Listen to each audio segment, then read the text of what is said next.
News 18 rising India she शक्ति हर क्षेत्र में महिलाओं के योगदान का सम्मान करने के लिए राष्ट्रीय राजधानी में आयोजित हुआ एक खास समारोह।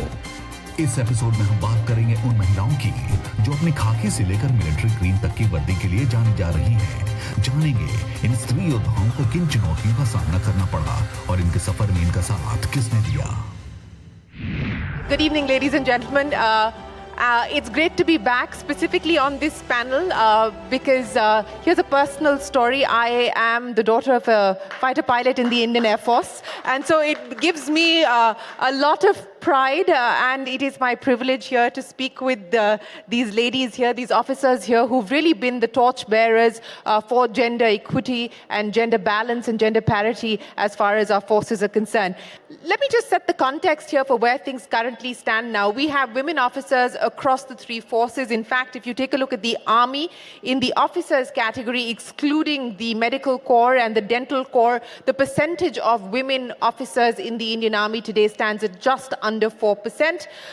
If you look at the Medical Corps and the Dental Corps, it's about a much significantly higher number. If you look at the Navy, the number of women in the Navy currently at about 6%. If you look at the Air Force, excluding the Medical and the Dental Corps, it's almost 14%. So we've seen a significant move up as far as the women's representation in the forces are concerned. If I were to take you through the many achievements and the many medals that each one of these women have won, it's going to be the end of this program. So I'm not going to go down that road. But let me start by asking you, Vice Admiral Punita Arora, I don't know how many of you realize this. She has served in each of the three forces. So that is truly remarkable. And she is one of the originals because she was commissioned in 1968. So what a pleasure and an honor it is to have you here. I want to understand from you, what have you seen as the big change and the big evolution from the time that you joined the forces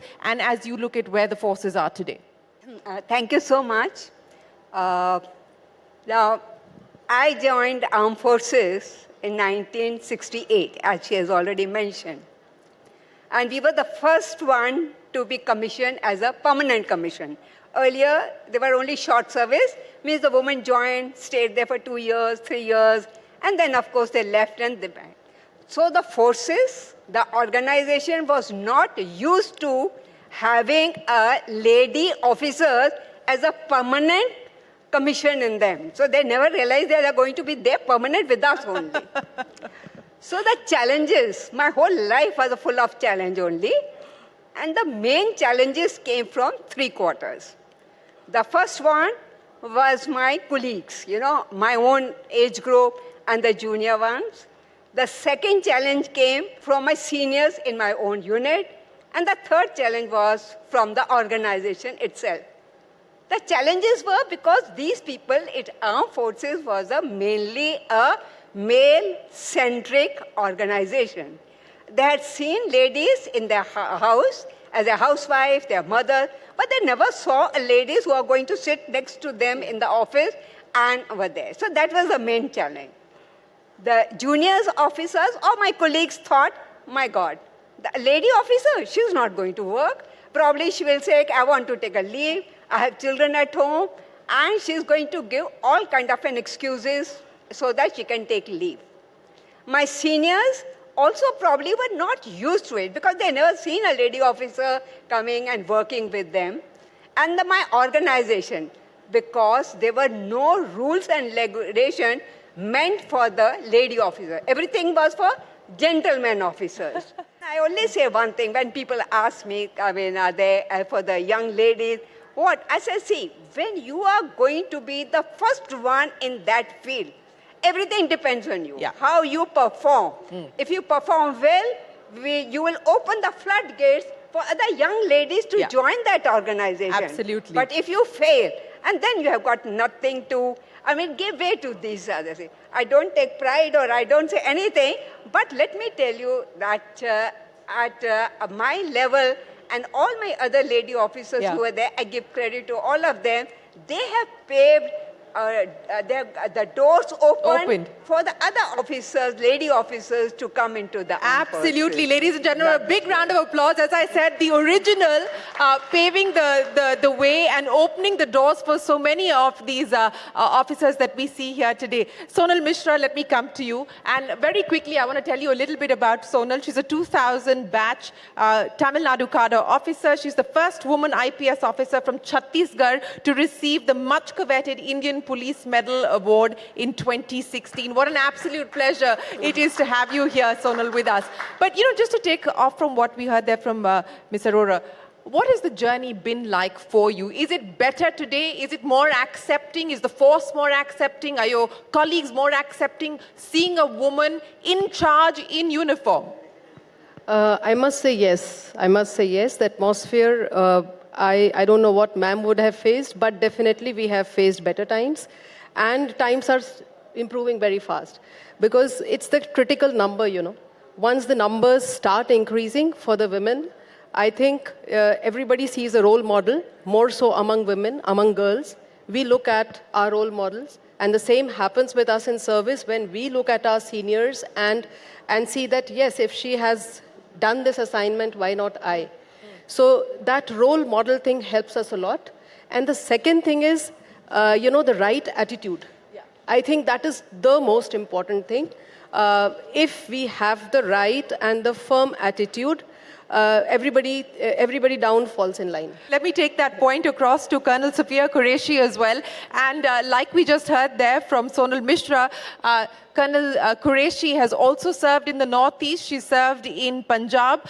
She's also been part of the UN mission, the UN peacekeeping force as well, and played a crucial role there. Colonel Qureshi, as you look at your journey, at your own journey, what have been the big lessons and the learnings for you? And what is it, like we heard here from Sonal, that you would like to leave to the women who are watching, to parents who are watching, to brothers and fathers who are watching, because that's an important message to send out? Jai Hind, everyone. Firstly, I would like to convey sincere thanks to everyone for giving this opportunity to speak at India-She Shakti. If you ask me, I belong to a warrior family, so it was in my genes, and I wanted to don the uniform. And believe me, Indian Army is the best organization one can have. It gives you an opportunity to surmount any kind of difficulties, and I'm lucky and privileged to serve the nation with honor and pride.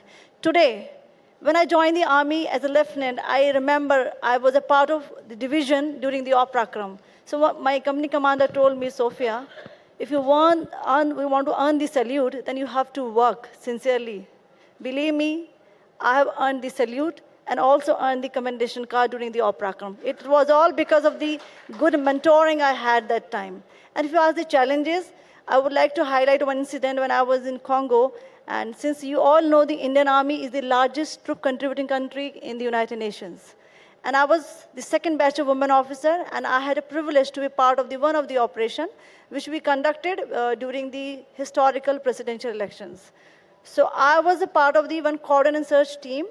It was a melange of force from the Swedish Army, from Tunisia, from Uruguay, and we led that cordon and search operation. We did it whole night. It took 72 hours, but it was successful. We could save the life of local populations. And next day, the force commander asked me who was that lady from the Indian Army. I think that gives me the pleasure. Well, a salute to each one of you. A salute to each one of you. As you said, it's your pleasure and your privilege to work for the organization, and it is our pride to have you here this evening and share your stories with us. Squadron Leader CNU Redi. Ladies and gentlemen, I don't know if you were watching the Bastille Day parade on your TV screens. Many people were, but if you were, then you watched Squadron Leader CNU Redi leading the Indian contingent, taking center stage there, leading a team of 60 plus officers. What was that feeling like for you? And also, Squadron Leader Redi, you've now been part of the Indian Air Force for over a decade now, little over a decade now. What's this journey been like for you?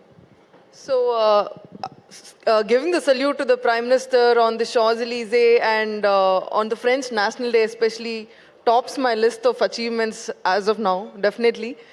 Carrying the might of the entire force that was behind me and being there, leading my contingent, it gave me all that power, it gave me all that strength that I can do it. If if somebody else can do it, then definitely I can do it as well. I have everything in me. So what was going on in your head the previous night, just before you actually had to lead the contingent? You know, was there an internal dialogue in trying to deal with the pressure and the nerves? I'm sure that's part of it. Oh yes, definitely. I almost had a nervous breakdown thinking that, I actually didn't realize I was going to be the first woman marching on the foreign land. Until, that moment when I realized, I almost had a nervous breakdown. I'm like, oh, wow, this is news to me. But yes, of course, my training and the way we've been preparing for that parade for almost about a month or so, it put me in a place where, come what may, I have done this before, so I can do it. So that is a confidence I could carry with myself. And as always, I had the support of my contingent.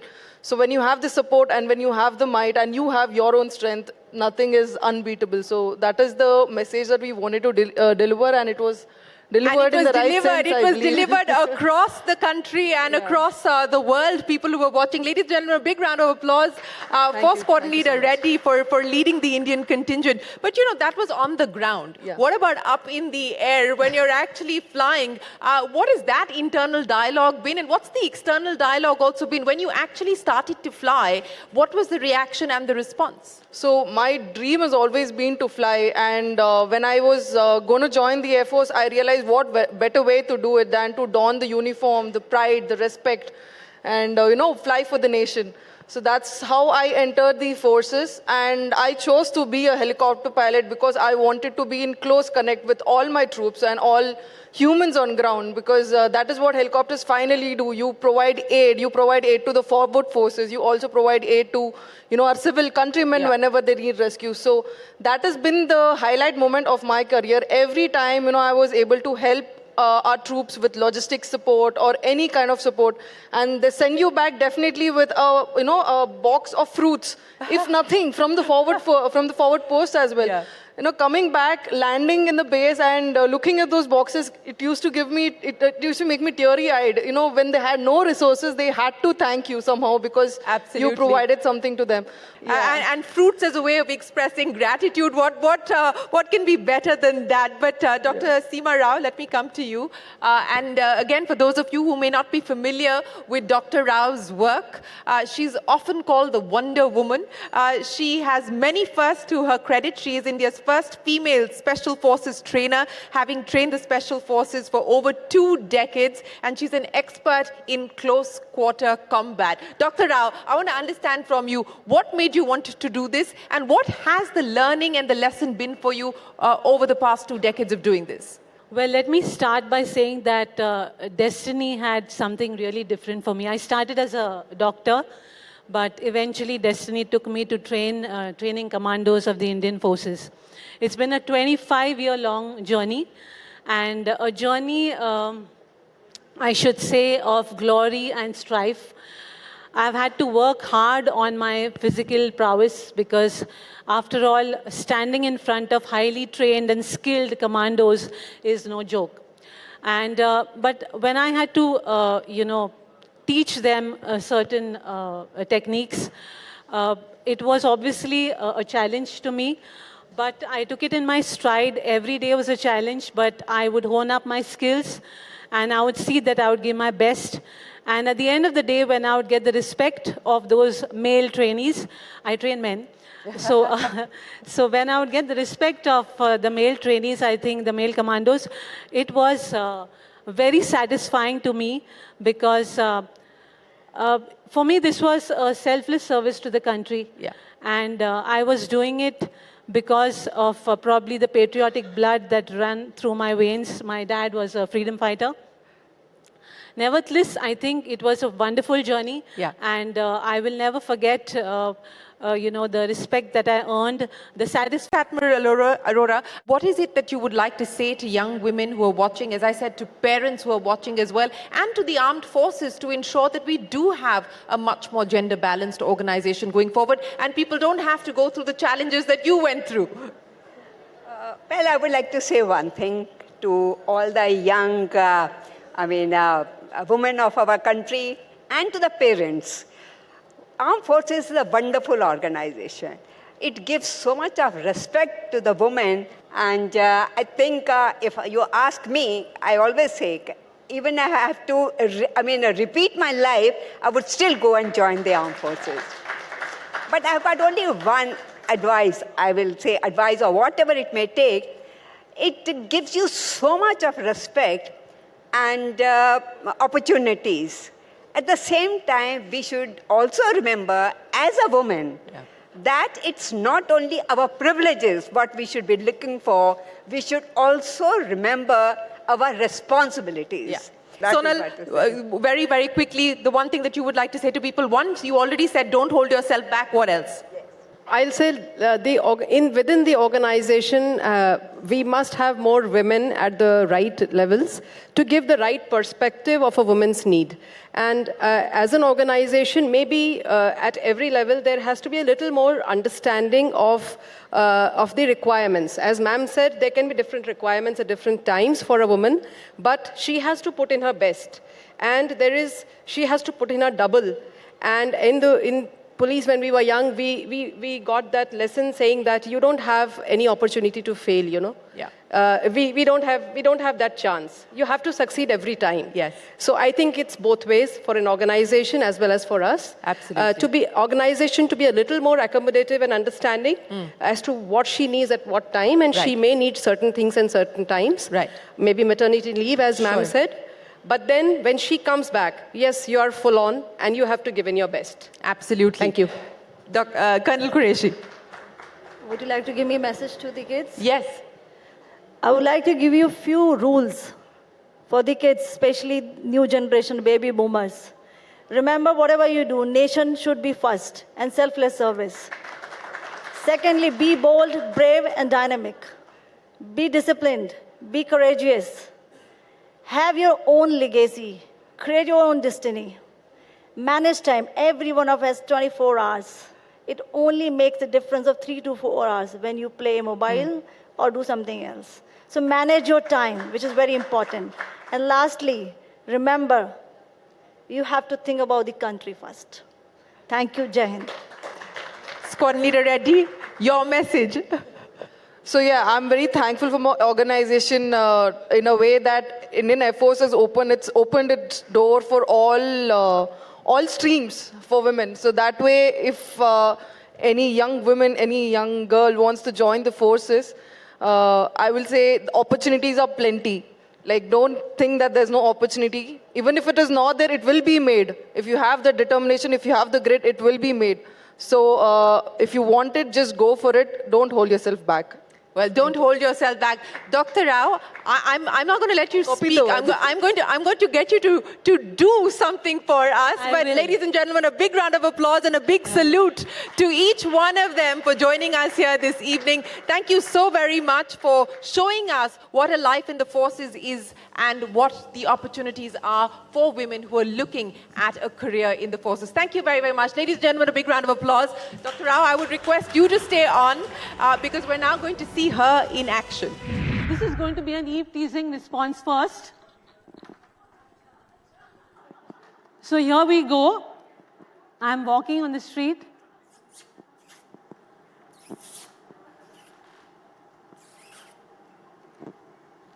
What you need to do here is, do not take your eyes away. Do not stare too long. Just give him a firm look and move away.